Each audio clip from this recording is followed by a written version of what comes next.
ఏపీలో ముంబై నటి జత్వాని కేసుపై AP PCC chief YS Sharmila సంచలన వ్యాఖ్యలు చేశారు. జత్వానిని కట్టడి చేయడానికి మాజీ సీఎం జగన్ పారిశ్రామికవేత్త సజ్జన్ జిందాల్తో కలిసి ప్లాన్ చేశారు. జగన్కు తెలియకుండానే ఐఏఎస్ ఐపీఎస్ అధికారులు వ్యవహరిస్తారా?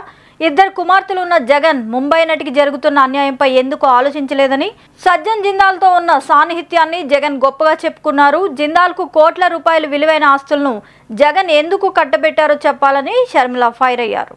అసెంబ్లీలో నిలబడి జగన్మోహన్ రెడ్డి గారు చెప్పిన మాట, నాకు ఇద్దరు కూతుర్లు ఉన్నారు, వాళ్ళకు అన్యాయం జరిగితే ఎలా ఉంటుందో నాకు తెలుసు అని చెప్పిన వాడు పక్కన ఇంకొక ఆడబిడ్డకు అన్యాయం జరుగుతుంటే తన హక్కుల కోసం కొట్లాడుతుంటే తప్పుడు కేసు పెట్టించి ఒక ఫోర్జరీ కేసు కోసం ఆలోచన చేయండి. ఎవరైనా ఒక ఫోర్జరీ కేసు కోసం 15 మంది ఐపీఎస్ ఆఫీసర్లు అంతవరకు వెళ్లి అరెస్ట్ చేసి తీసుకొస్తారా?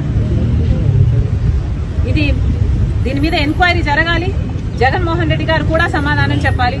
నేను కనుక్కుంటే నాకు తెలిసిన విషయం, ఆవిడ ఒక డాక్టర్ అని, ఇంటర్నేషనల్ ఇన్స్టిట్యూట్స్ కి రీసెర్చ్ పేపర్స్ కూడా రాసింది అని, ఒక అకంప్లిష్డ్ ఉమెన్ అని, ఆమె యాక్టింగ్ ఫీల్డ్ లోకి వచ్చి ఒక యాక్ట్రెస్ అవుదాం అనుకున్నారని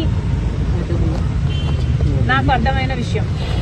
అలాంటి ఆవిడ నన్ను ఎక్స్ప్లాయిట్ చేశారు అని ఒక కేసు పెట్టబోతే అది పెద్ద మనిషి, సమాజంలో ఆర్థికంగా బాగా గట్టిగా స్ట్రాంగ్ గా ఉన్నవాడు కాబట్టి తొక్కాలని చూశాడు అని నాకు అర్థమైంది.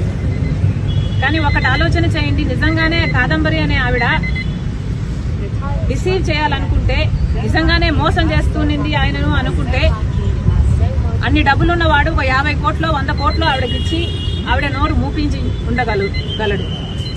కానీ ఆవిడ ఏ ప్రెషర్కు లొంగకుండా నాకు న్యాయమే జరగాలి అని నిలబడిన దానికి ఎంత ఘోరంగా ఆవిడ్ని తొక్కాలని చూశారు. వాళ్ళ తల్లిని, తండ్రిని, వాళ్ళు కూడా చిన్నవాళ్ళు కాదు. తండ్రి ఏమో నేవీ ఆఫీసర్ అట, తల్లేమో రిజర్వ్ బ్యాంక్ లో మంచి పొజిషన్ లో పనిచేసిన ఆవిడట.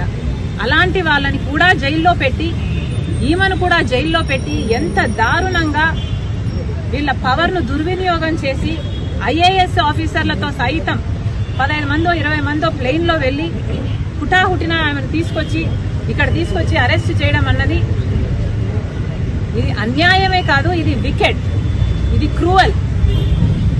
నన్నే గనక తనొచ్చి సాయం చేయమని కోరమంటే, కొట్లాడమంటే తప్పకుండా కొట్లాడతాం అన్ మై పర్సనల్ కెపాసిటీ. నిరంతర వార్తా శ్రవంతి కొరకు వీక్షిస్తూనే ఉండండి మీ మా VST news. Please like, share and subscribe.